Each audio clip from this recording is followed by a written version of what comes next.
Hey guys, welcome to the second video on limits. In this video, we're going to take a look at functions that are not continuous and take a look at how to find their limits.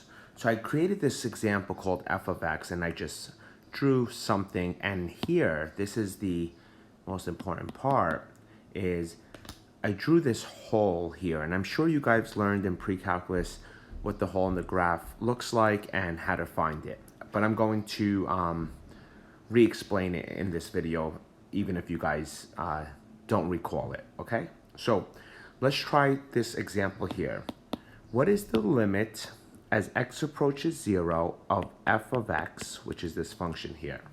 If you guys recall from my last video, what I had you guys do is go to the x value at 0, draw your line, split up the page.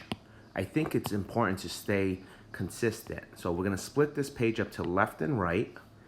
Okay. Now the great thing about this is if you're just looking at this picture, you know a little bit before 0, which is right here, and a little bit after 0, which is right here, it's continuous there. So we know the limit's going to exist. But something that's really important is that just because it's continuous, just because it's not continuous doesn't mean the limit doesn't exist. So we're going to take a look at that in a second, but let's just continue with the limit as x approaches 0.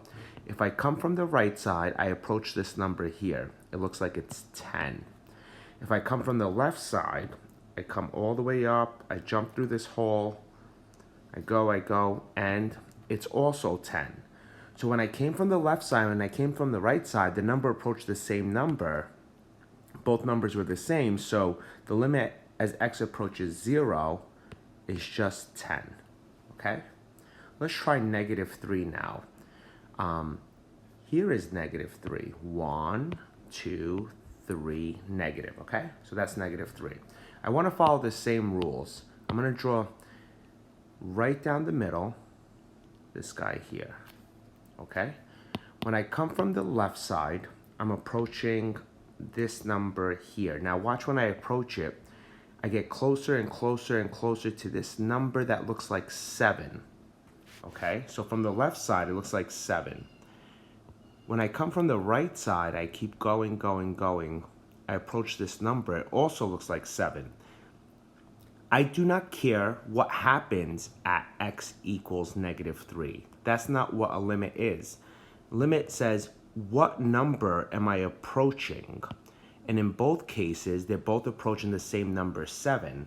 So the limit as x approaches -3 is of f of x is equal to +7. And that is because, and I'm going to talk about left-sided and right-sided limits in our next video, but that's because the limit as x approaches -3 from the left, I put that little negative up there, is 7, and the limit as x approaches -3 from the, let me write that here, sorry about the room, that's also equal to 7. Now some of you might say, well, what is that black dot there? Well, that is f of -3. 1, 2, 3, f of -3, and f of -3 is this number 9. And we're actually going to talk about this in a few videos down, but basically, in order for the function to be continuous at this point, the limit from the left has to equal the limit from the right, and the limit that we find, in this case 7, must equal this number here. But because it doesn't, it's not continuous. But once again, I don't care about that in this video. Now I just want to show you how to find the limit graphically for functions that are not continuous. So let's try another one. I made this function here, x minus 1 times x minus 2 times x plus 3 divided by x minus 1. It's really important to identify functions that have a numerator and a denominator and look in the denominator and see where it is undefined. That's very important. So this is a rational function, okay? So it's a numerator and a denominator. So we call them rational functions. And what I did here was I basically said I can rewrite f of x as f of x equals x minus 2 times x plus 3. Now, the most important thing is this and this are not identical unless you write down this, okay? So if I just graph this picture here, it would be this parabola. It would be this parabola without the hole. But because my original is this guy here, I have a hole in the graph. So some of you might, again, recall from pre-calculus how to find the hole, but let me show you how to find it. This is what you do. You say, okay, I have a common binomial in the numerator in this case, x minus 1, x minus 1. I'm going to cross them off. What would have made this guy undefined? Well, if I had x equals 1, it would not work. Isn't that correct? If you try to put a 1 in the denominator, you would get 0. So what you do is you say, okay, it's not going to work at 1. That's why I got this guy right here that I'm underlining. So what would the y-coordinate be? Well, you cross these guys off and you plug the 1 back into him and him. So 1 minus 2 is negative 1. 1 plus 3 is 4. Negative 1 times negative 1 times positive 4 is a negative 4. So this function here, my original function, is reduced to this function here, but you have to put that it doesn't equal 1. But there's a hole at 1, negative 4. Once again, x minus 2 times x plus 3 is actually this function here. And I did it that way so I can easily graph it. I have a y-intercept at negative 6. That's why I have this down here. I have also two roots, positive 2, negative 3. It's really important to look at some of the functions in different ways. So I'm looking at it as in factored form, so I can look at the roots, and I'm looking at it in a y-intercept form. Okay, so there's a hole in the graph at 1, negative 4. And I don't know why I put this here, but let's get rid of it. I just want to know, what is the limit as x approaches 2 of f of x? Well, all you have to do is go to 2. We know it's continuous before, continuous after, left side, right side. What's that value there? 0. Great.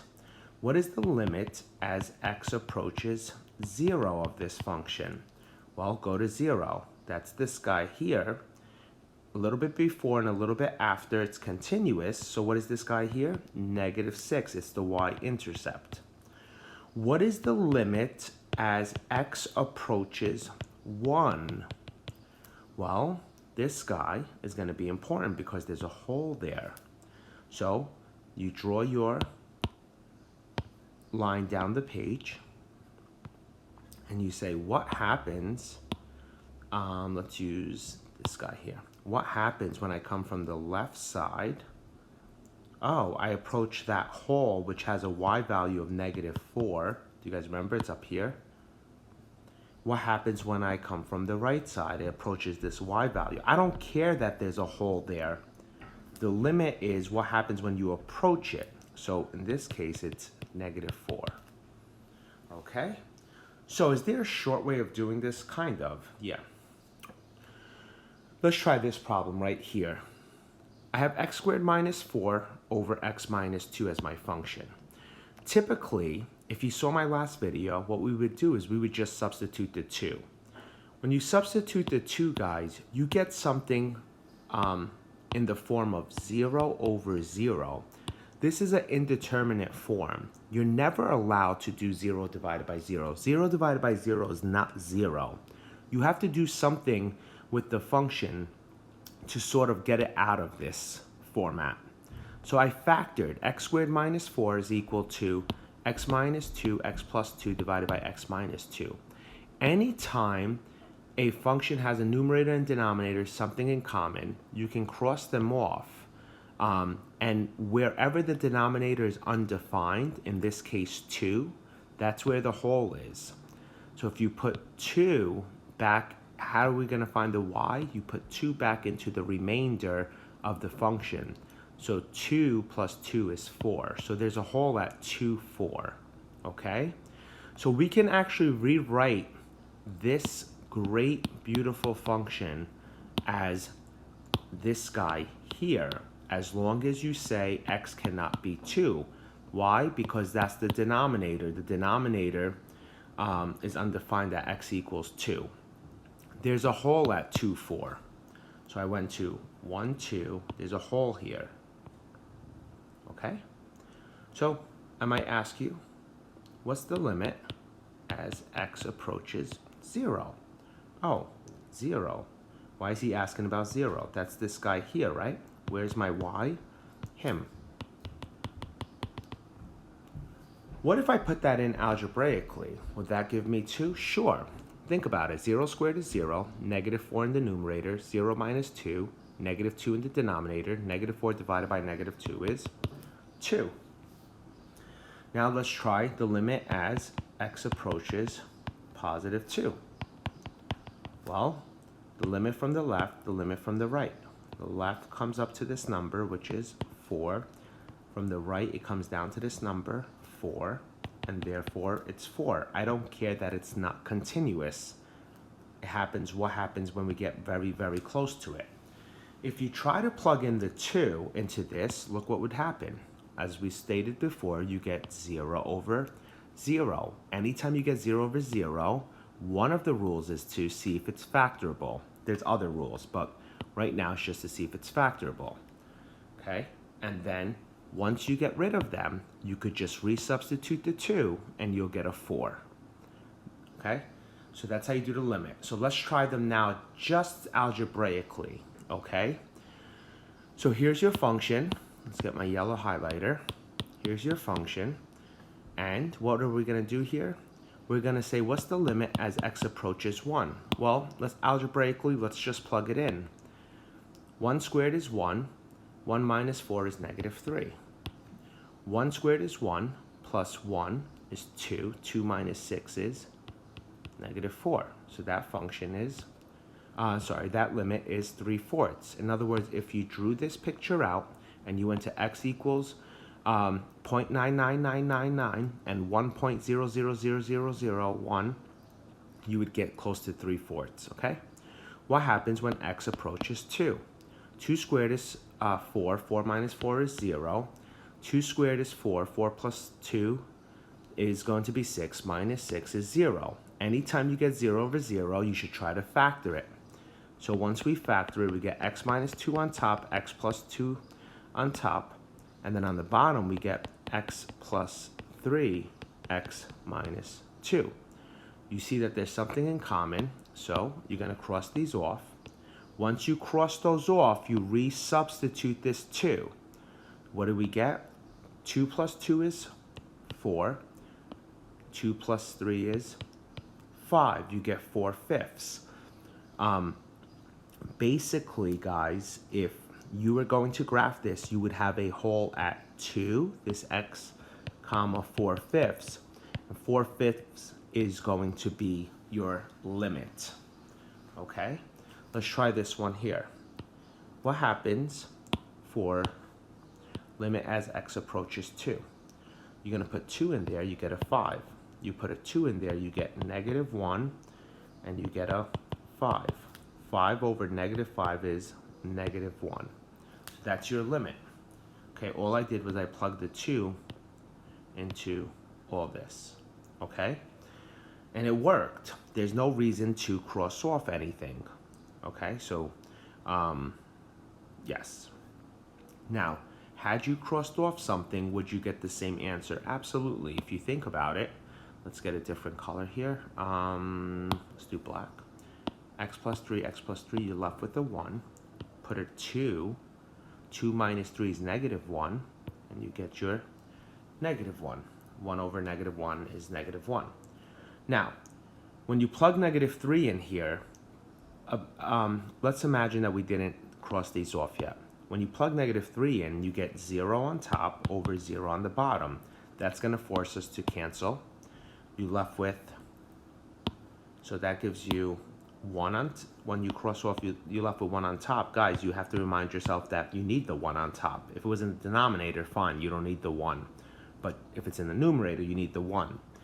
Put your negative 3 in whatever's left over, which is that part. You get negative 6. And that's how we do this algebraically. Come back where we're going to look at other indeterminates with radicals and with fractions.